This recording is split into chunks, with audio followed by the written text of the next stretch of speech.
Hey guys, welcome back to the Pulling Curls podcast. Today on episode 155, we were talking about listening to your gut.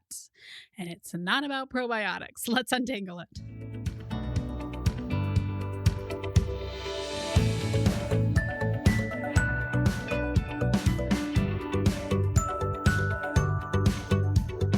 Hi, I'm Hillary Erickson, the curly head behind the Pulling Curls podcast, Pregnancy and Parenting Untangled.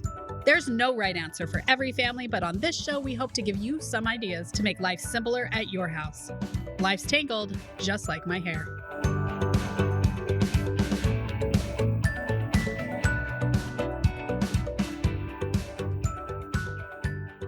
Before we get started, I wanted to read a recent review. She says, so far my fave, and of course gave us 5 stars. She says, I have such a hard time getting into these topics when podcasting, but I love this one. I share it with all my mom friends. Thank you for being awesome. Thank you. You guys know that reviews are what keep podcasts alive. So when you guys leave a review on Apple Podcasts, it just means the world to me. Thank you so much. Okay, so in my episode on how I make money, which I'll link in the show notes. It was at the end of season 3, so episode 150. I talked about listening to my gut and how that was a really big goal of mine this year. And I just thought maybe I would expand on that because it's not just in business. I questioned myself in everything. And I've been thinking a lot about why I am so hard on myself. And growing up, I grew up a member of the Church of Jesus Christ of Latter-day Saints, still a member of the Church of Jesus Christ of Latter-day Saints, also known as our nickname, the Mormons, not a real name. But in there's a scripture that says the natural man is an enemy to God. And I remember being taught basically that we are just lazy. I'm sure I'm simplifying this, and it is sent through several filters. We are lazy, money-loving grubs who, if we just make choices based on what we want to do, our life will turn out miserable. I'm sure that's not what I was taught, but that is how Hillary boiled it down to her in her life. So I thought that I was inherently lazy, which I actually disagree with. I love to get up and get started on work. I don't love to garden when it's 115 in the summer, but ultimately I do like to garden. So I don't know. I also got the feeling like money was bad. And that's something that we've discussed on this podcast before, but money is not bad. Like making money your most important thing? Probably not smart, but money makes the world go round and it's really important in our society. It is not bad, and it's not bad to want money. And ultimately, all of this brought me to a feeling early in my blogging career was that working online was just fake. That I wasn't doing a real job, right? I had worked as a nurse forever, and I felt like that was how a real job is done. Blood, sweat, and tears, literally. And mucus and other oral fluids. And ultimately, because of all of this, me thinking that I couldn't make smart choices on my own, I was paralyzed by even the smallest decisions. I felt like there was a right choice and that I probably wouldn't be able to make it because I didn't have any redeeming qualities. And I looked at other people and I was like, how are you all making choices? Because this is really difficult. It's not that hard. And I felt like there was like one right choice, which, side note, there isn't. Like I would just be at Costco, like 2 different types of cookies, and I'd be like, I can't make up my mind. Like which cookie is best, right? Try one now and try one next time. Gah. Hillary. All of these was ultimately paralyzing me. I felt like I couldn't make decisions on my own, or I needed to like take a class or look for someone smarter, or ask people at the store which cookie they liked better rather than just making a decision. And this year I said, no more of that. No more. Hillary is ready to listen to herself. I can make good choices on my own. And so it's changed what I am doing. So I have made the choice that I am listening to myself in every area. And this includes food. Yes, Hillary does want Cheetos most often. But I know when I really listen to myself that Cheetos don't make me feel all that awesome. And so I can only have them every once in a while. But so you have to like listen to all of yourself, not just that little whiny part of yourself, right? That's something that I've noticed. I'm listening to myself in business. I have stopped looking for somebody who knows more than me. Now, this doesn't mean that I don't have a group of friends that I run things by, or I obviously have a tech guy that I ask questions to, right? There are people that are better at things than me that I talk to them about. But in the big questions, it's Hillary that's making the choices. I'm listening to myself in my kids, right? So often I am driven 100% by what they're whining about or what they're doing, or their whining drives me to be an insane parent because I'm so bothered by what they're doing to me. And so now I'm making the choice to maybe sometimes separate myself from them and their whining and make a choice. I could be a better parent if I didn't have to listen to you complaining to me about your choices every once in a while. I'm listening to myself in marriage. Like, what does our marriage need? I'm not looking at books or, other things like that. I'm really sitting down and thinking about what this marriage needs, right? Of course, we did therapy, and obviously I'm making choices with my husband, but I'm listening to what really needs to happen in that area.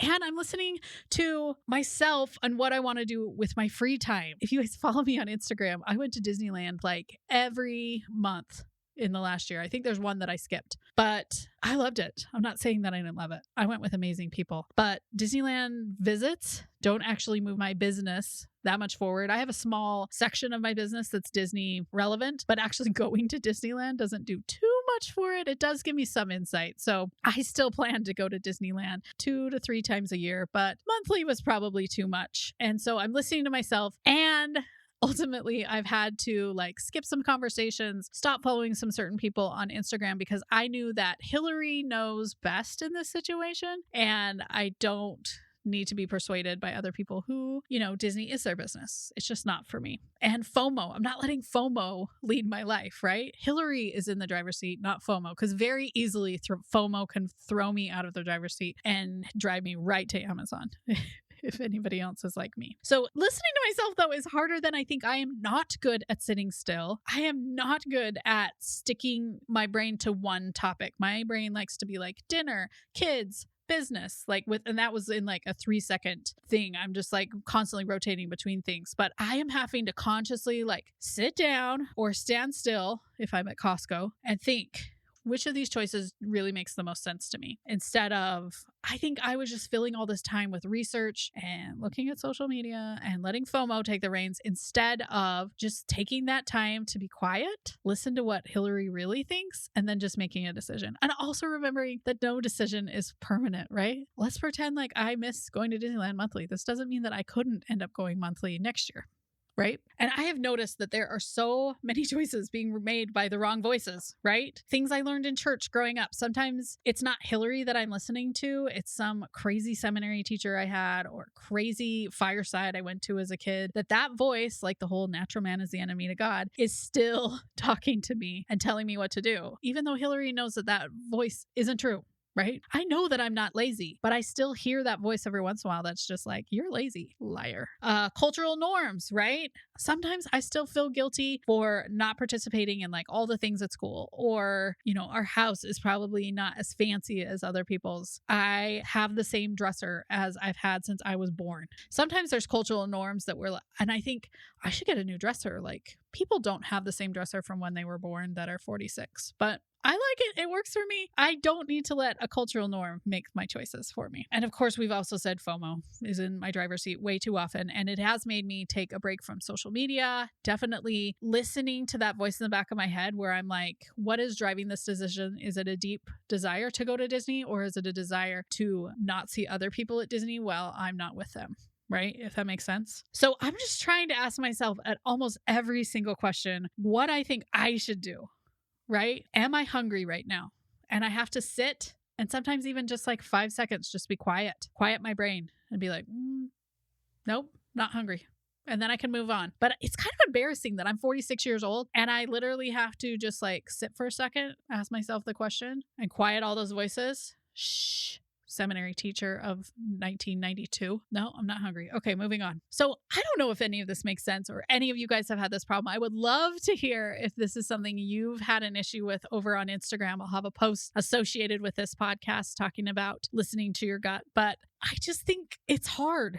It's harder than maybe I'm only the only one. Maybe it's not hard for other people, but it's really hard for me to quiet all those other voices and to find out what Hillary really wants. And I think it's also hard being a mom because for so long, for years, my only thought was what I want is sleep. And that was not in my future. You have to quiet those voices for a while. But wouldn't it have been bad if I had told my husband, I need a solid 8 hours tonight. How can we make that happen? If it's not tonight, it's Friday night or it's Saturday night. I need solid sleep.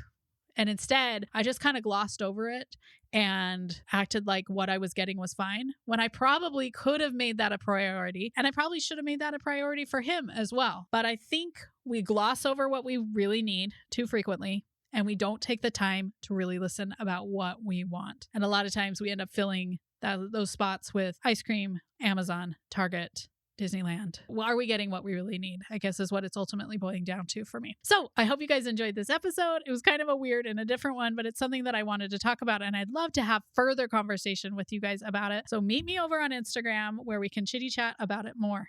Stay tuned for our next upcoming episodes. Next week, we are talking about inductions. I have a midwife coming on to talk about why you might want an induction. And I have to tell you, I have so many students that are like, I'll never want an induction. And they get through 39 weeks. They're like, turns out. Anyway, it's a fun episode. I hope you guys will listen. And then we are talking about what is the hardest age to parent. I think that will be fun. So we will see you in those episodes, you guys.